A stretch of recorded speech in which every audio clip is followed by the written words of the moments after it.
The world was quiet, but my heart roared like a storm. I woke to the weight of Javieri's breath hot against my neck.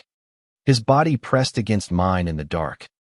For a moment, I thought I was still dreaming, but the heat of his skin was too real, too raw, to be anything but truth. It was 2 a.m. in the summer of 2024, in a cramped apartment in Asheville, North Carolina. My name is Kale, 25, a graphic designer with a habit of overthinking and a heart that always seemed to want what it couldn't have. Javier, my best friend since high school, was sprawled across me on the couch where we'd crashed after a night of cheap beer and bad horror movies. His dark curls tickled my cheek, and his arm was slung over my chest like it belonged there. This wasn't the first time we'd ended up tangled together after a night of laughing too hard or drinking too much. But something about this moment felt different, electric, dangerous, like the air before a lightning strike. Javier was straight. At least, that's what he'd always said. The guy who dated cheerleaders, who flirted with baristas, who rolled his eyes when I talked about my disastrous love life as a gay man trying to navigate a small southern town. But now, here he was, his lips inches from mine, his body heavy and warm, and I couldn't breathe. I didn't dare move. I didn't trust myself to. Kale, he mumbled, his voice thick with sleep, and my heart stopped. His eyes fluttered open, and for a second, they locked onto mine, hazel. Endless. Searching. Then, just as quickly, he rolled off me, laughing it off like it was nothing. Man, I must have crushed you. Sorry. I forced a smile, my chest tight. Yeah, you're heavy as hell, Javi. But inside, I was unraveling. That moment, that fleeting weight of him, had cracked something open in me, a hope I'd buried years ago, back when I first realized I was in love with my straight best friend. The next morning, the air between us was different, though Javier acted like nothing had happened. He was his usual self, loud, charming, a little chaotic, tossing pancakes onto a plate with a grin that could light up a room. We lived together in this tiny apartment, a decision born out of necessity when my lease ended and his job as a mechanic didn't pay enough to cover rent alone. Asheville was artsy, sure, but it wasn't exactly welcoming to a black gay guy like me or a Latino guy like Javier, who got side eyes for his accent and tattoos. We'd always had each other's backs, though through high school bullies, family drama, and now this unspoken tension that I couldn't shake. I tried to focus on work, sketching logos for a local brewery, but my mind kept drifting back to last night. The way his breath had felt, the way he'd looked at me. Was I imagining it? I'd spent years convincing myself that my feelings for Javier were a dead end, a one-way street to heartbreak. But now, every glance he threw my way felt like a question I was too scared to answer. That evening, we went to a dive bar downtown, a place called the Rusty Anchor where the jukebox played Johnny Cash and the bartender never carded anyone. Javier was in his element, joking with the regulars, his arms slung around my shoulders like it was the most natural thing in the world. I wanted to lean into it, to let myself believe it meant more. But I couldn't. Not when he was flirting with a girl across the bar, her laughter cutting through me like glass. You okay, man? Javier asked, nudging me with his elbow. His eyes were soft, concerned, and it made my chest ache. Yeah, I lied, taking a sip of my beer. Just tired. He didn't push, but his hand lingered on my arm a little too long, and I felt that spark again, dangerous, reckless, impossible. I wanted to tell him everything, to spill my heart onto the sticky bar floor and let the chips fall where they may. But I didn't. I couldn't risk losing him. Later that week, things got complicated. Javier's ex, Maria, showed up at our apartment unannounced. She was a force of nature, sharp-witted, beautiful, with a laugh that could fill a room. They'd broken up a year ago, but she still had a way of pulling Javier back into her orbit. I hated how small I felt when she was around, how my insecurities screamed that I'd never be what he wanted. You're quiet tonight, Maria said, eyeing me as we sat on the couch, her legs tucked under her. Javier was in the kitchen, grabbing beers. Just got a lot on my mind, I said, avoiding her gaze. She was too perceptive. Always had been. She leaned closer, her voice low. You know he talks about you all the time, right? Like, all the time. I froze. What do you mean? She smirked, but there was no malice in it. I mean, you're his world. Kale. Always have been. Before I could respond, Javier came back, handing us drinks and flopping onto the couch between us. The conversation shifted, but Maria's words stuck with me, looping in my head like a song I couldn't shake. Was she right? Or was I just seeing what I wanted to see? That night, after Maria left, Javier and I stayed up late, watching the city lights from our balcony. The air was thick with summer heat, and we were both a little drunk, our shoulders brushing as we leaned against the railing. You ever think about what's next? Javier asked, his voice quieter than usual. Like, where we're going with all this. I glanced at him, my heart racing. All this. He shrugged, but his eyes were intense, locked on mine. Life. Us. You know. I wanted to ask what he meant, to push past the vagueness and get to the truth. But fear held me back, and I just nodded, letting the moment slip away. The next day, everything changed. I came home from a client meeting to find Javier pacing the living room, his phone in his hand, his face pale. Kale, he said, his voice shaking. We need to talk. My stomach dropped. What's wrong? He didn't answer right away. Instead, he grabbed my hand and pulled me onto the couch, sitting so close our knees touched. I got a job offer, he said finally. In Seattle. It's good money. Better than here. But it's far. The word hit me like a punch. Seattle. Across the country. Away from me. Congrats. I managed. My throat tight. That's amazing. Javi. He didn't smile. I don't know if I'm going to take it. Why not? I asked, though part of me didn't want to hear the answer. He looked at me, his eyes searching mine, and for a moment, I thought he might say it's whatever it was that had been hanging between us since that night on the couch. But then he shook his head, standing up. I just don't know. Okay. I need time. I watched him walk away, my heart sinking. I'd spent years hiding how I felt, convincing myself it was better to have him as a friend than to risk losing him altogether. But now, with the possibility of him leaving, I wasn't sure I could keep quiet anymore. The days after Javier's announcement were a blur of tension and unspoken words. I threw myself into work, sketching designs until my hands ached, trying to drown out the thought of him leaving. But every time I saw him cooking dinner, laughing at some dumb meme, or just sitting quietly with a beer in his hand, it hit me like a wave. I might lose him. Not just to Seattle, but to the truth I was too afraid to speak. Javier, for his part, was quieter than usual. He'd always been the loud one, the one who filled silences with jokes or stories about his day at the garage. But now, he seemed lost in thought, his eyes lingering on me when he thought I wasn't looking. It was maddening, the way he'd brush past me in the kitchen or sit close enough that our thighs touched, only to pull back like nothing had happened. One night, about a week after the job offer, we went for a walk along the French Broad River. The air was cool for August, and the water reflected the lights of downtown Asheville like scattered stars.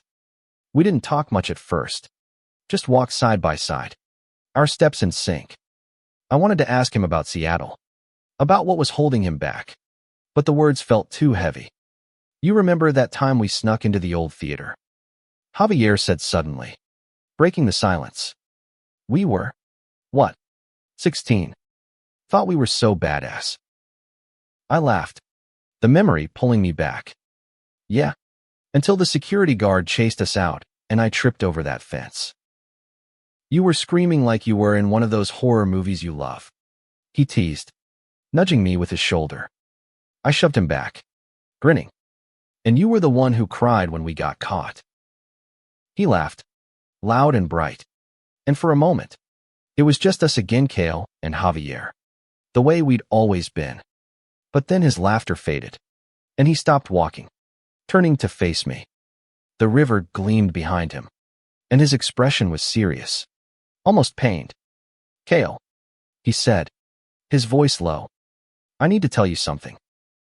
My heart thudded in my chest. Okay. He took a deep breath, his hands shoved deep in his pockets. I've been thinking a lot about us, about what we are. The world seemed to tilt. I wanted to speak, to ask what he meant, but my throat was dry, and all I could do was nod. I've never been good at this feeling stuff. He continued, his eyes flicking to the ground, then back to me. But that night, when I woke up on top of you, it messed with my head. Not in a bad way. In a way I didn't expect. I felt like I was falling. Javi, what are you saying? He stepped closer, so close I could feel the heat of him. I'm saying I don't know what I am anymore. But I know I don't want to lose you. The air between us crackled, and for a moment, I thought he might kiss me. I wanted him to. God, I wanted it so badly it hurt. But then a group of joggers passed by, their laughter breaking the spell, and Javier stepped back, running a hand through his hair. Let's keep walking, he said, his voice rough. I followed, my mind spinning. He'd said it sort of. Not enough to be sure, but enough to make hope flare in my chest. Bright and dangerous. The next few days were torture. Javier didn't bring up our conversation, and I didn't have the courage to push him. Instead, we fell back into our routine work. Dinners, late-night talks on the balcony, but there was a new undercurrent. A tension that made every touch, every glance, feel like it could ignite. One evening, I got a text from Maria while Javier was at the garage. Meet me at the coffee shop on Patton Avenue. We need to talk. My stomach twisted, but I went. Maria was waiting at a corner table, her dark hair pulled back, her eyes sharp. You look like hell, she said as I sat down. Thanks, I said dryly, sipping the coffee she'd ordered for me. What's this about? She leaned forward, her voice low. Javier's freaking out about Seattle, and I think it's because of you. I froze, my cup halfway to my lips. What? He's scared, she said. Not just about the job, about what it means to leave you behind. I've known him for years. Kale. He's never been this torn up about anything. I wanted to believe her, but doubt gnawed at me. He's straight. Maria? He's always been straight. She raised an eyebrow. Is he? Or is that just what he's told himself because it's easier? Her words hit me like a punch, and I sat back, my mind racing. Was it possible? Had I been so focused on protecting myself that I'd missed the signs? Talk to him, Maria said, her voice softening. He's not going to make the first move. You know how stubborn he is. I nodded, but inside, I was terrified. What if I was wrong? What if I ruined everything? That night, I waited for Javier to come home. When he walked through the door, his work shirt stained with grease, his hair a mess, I felt that familiar ache in my chest. He grinned when he saw me, but there was something guarded in his eyes. Long day? I asked, trying to keep my voice steady. Yeah, he said, tossing his keys onto the counter. You okay? You look intense. I took a deep breath, my heart pounding. We need to talk. Javi. About us. He froze, his expression shifting from surprise to something I couldn't read. Okay, he said slowly, sitting down across from me. Talk. I didn't know where to start, so I just let it spill out the years of loving him, the fear of losing him, the hope I'd tried so hard to bury. My voice shook, and by the time I finished, I was trembling. my hands clenched in my lap. Javier didn't say anything at first. He just looked at me, his eyes wide, his jaw tight. Then, finally, he spoke. Kale, I don't know what I'm doing, but I know I feel something for you. Something big. My breath caught. What does that mean? He leaned forward, his hands reaching for mine. It means I'm scared as hell. But I'm not running from this. Not from you. The room felt smaller after Javier's words, like the walls were pressing in, holding us in this fragile moment. His hands were warm around mine, and I could feel his pulse racing, matching my own. For the first time in years, I let myself believe that maybe, just maybe, this wasn't one-sided. But believing was one thing. Acting on it was another. We sat there, hands clasped, neither of us moving, like we were both afraid to break the spell. Finally, Javier let go, running a hand through his hair. I need a drink, he said, half laughing, half panicked. I nodded, my throat too tight to speak. We grabbed beers from the fridge and went out to the balcony, the night air cool against my skin. The city hummed below us. But up here, it was just us, the stars, and the weight of what we'd just admitted. I've never felt like this before, Javier said after a long sip, his voice low. Not with Maria, not with anyone. It's confusing. I looked at him, his profile sharp against the city lights. You don't have to have it all figured out, Javi. I don't either. He turned to me, his eyes searching. But you've known you're gay for years. You've had time to process it. He stopped, shaking his head. I'm just trying to catch up. I wanted to tell him it was okay, that we could figure it out together, but the words felt inadequate. Instead, I reached out, brushing my fingers against his. He didn't pull away. Instead, he laced his fingers with mine, and my heart stuttered. Whatever this is, he said, his voice barely above a whisper. I want to try. With you. The next few weeks were a whirlwind of tentative steps and stolen moments. Javier didn't take the job in Seattle, not yet. At least. He said he needed time, and I didn't push him. We were navigating something new, something neither of us fully understood. And every touch, every glance, felt like a leap of faith. We didn't tell anyone. Not at first. It wasn't shame, it was just ours. Private and precious. Like a secret we weren't ready to share. We'd sit on the couch, closer than we used to, our knees touching as we watched movies. Sometimes, he'd rest his head on my shoulder, and I'd hold my breath, afraid to move and ruin it.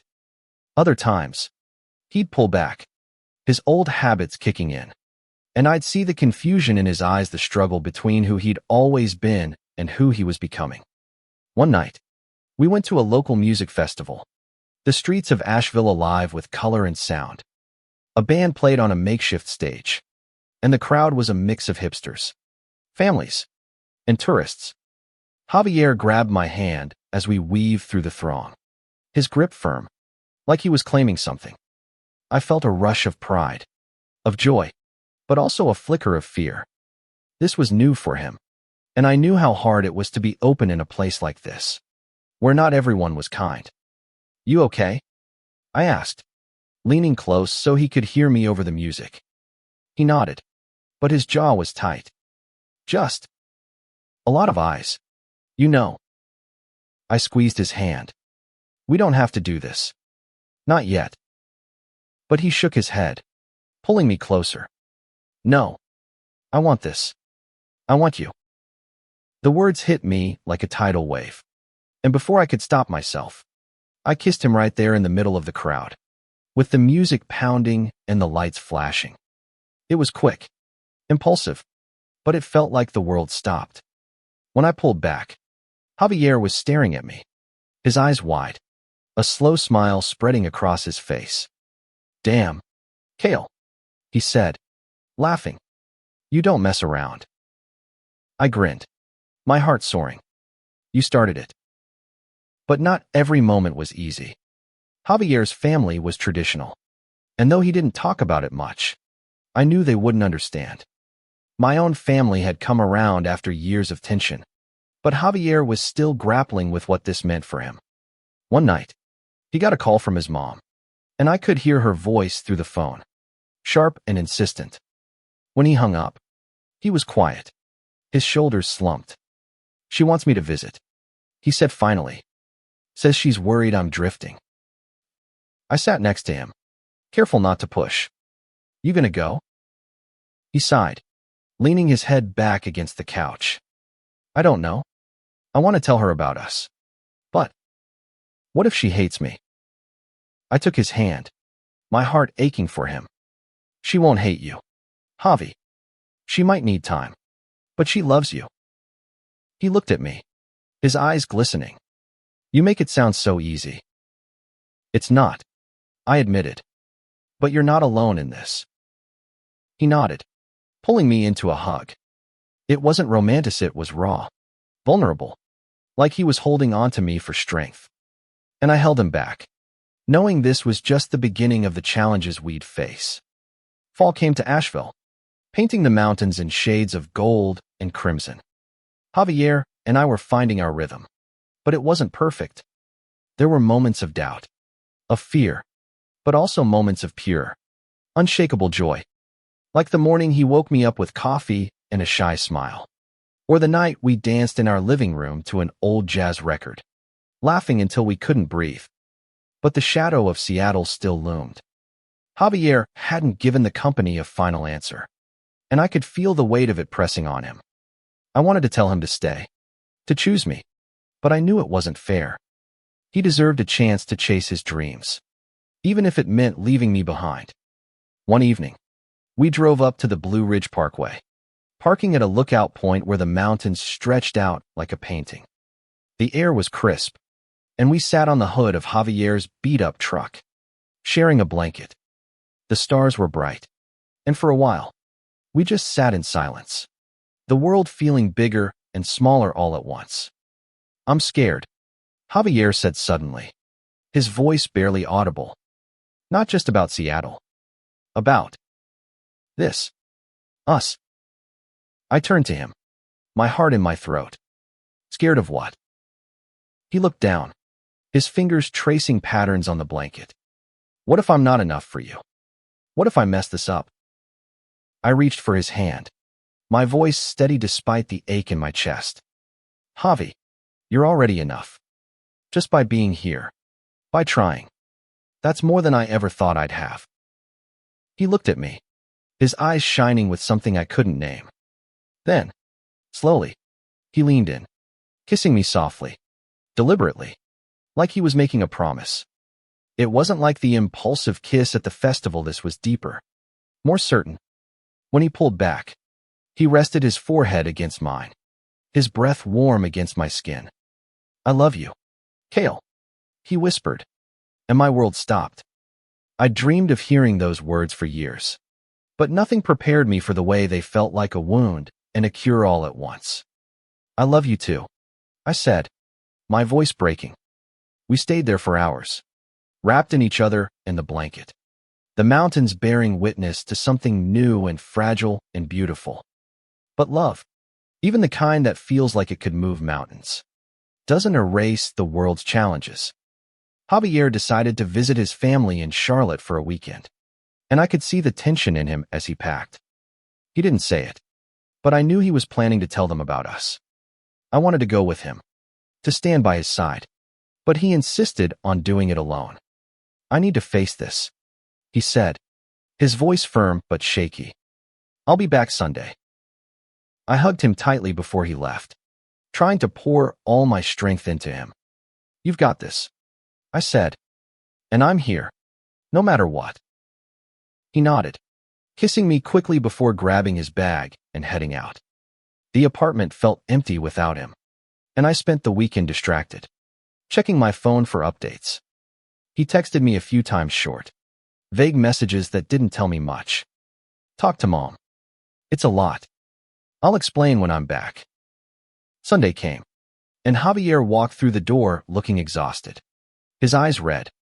I stood up, my heart racing. How'd it go? He dropped his bag and sank onto the couch, pulling me down next to him. It was rough. She didn't kick me out, but she doesn't get it. Said I'm confused, that I need to fix this.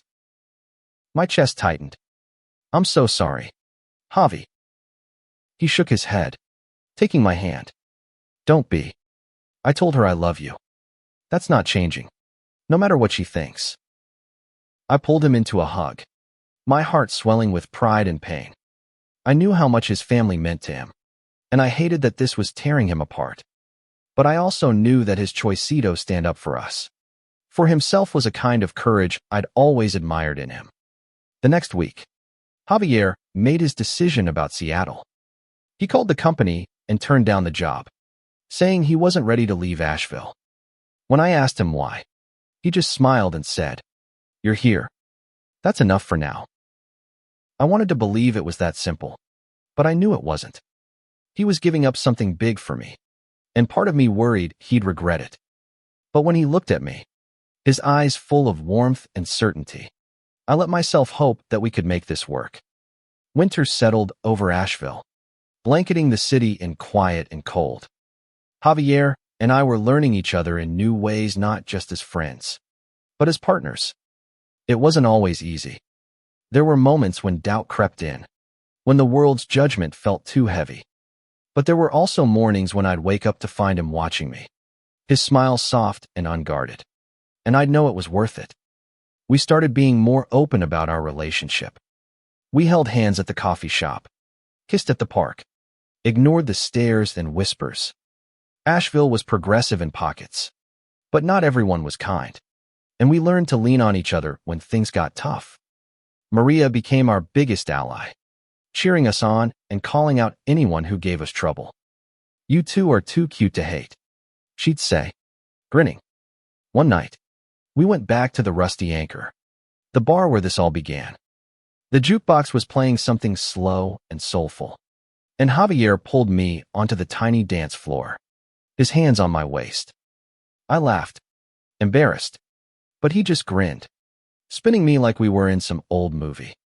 "You're ridiculous," I said, but I was smiling so hard my face hurt. "You love it," he shot back, pulling me closer. And I did. I loved him, loved us, loved the life we were building, imperfect as it was. But there was still a part of me that worried about his family, about the future, about whether we could really make this work. That night, as we walked home, snow dusting our jackets, Javier stopped under a streetlight. "Kale," he said, his voice serious, "I need you to know something." I braced myself, my heart racing. "What?" He took my hands, his eyes steady. "I'm not going anywhere. Not Seattle. Not anywhere. This you and Met is home." Tears stung my eyes, and I laughed, trying to hide it. "You're such a sap." He grinned, pulling me into a kiss that warmed me despite the cold. "Yeah, but I'm your sap." Months later, we stood on the rooftop of our apartment building, the same place where we'd shared so many late-night talks. It was spring now, the air soft with the scent of blooming trees.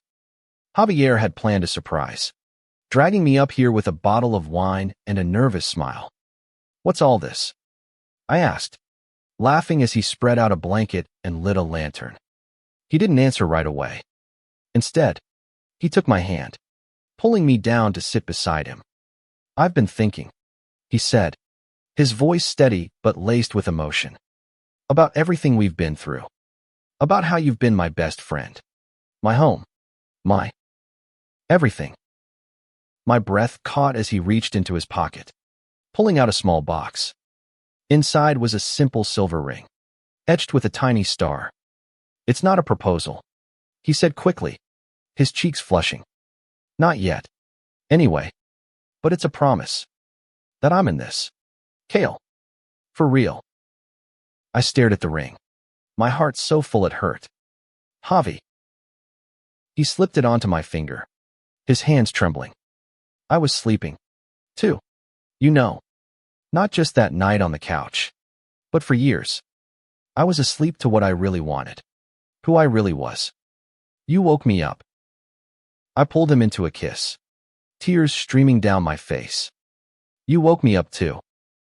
We sat there under the stars, the lantern casting a warm glow, the city humming below us. The world wasn't perfect. There would be more challenges, more doubts, more fights to face. But in that moment, with Javier's hand in mine, the ring cool against my skin, I knew we'd face them together. And that was enough. More than enough.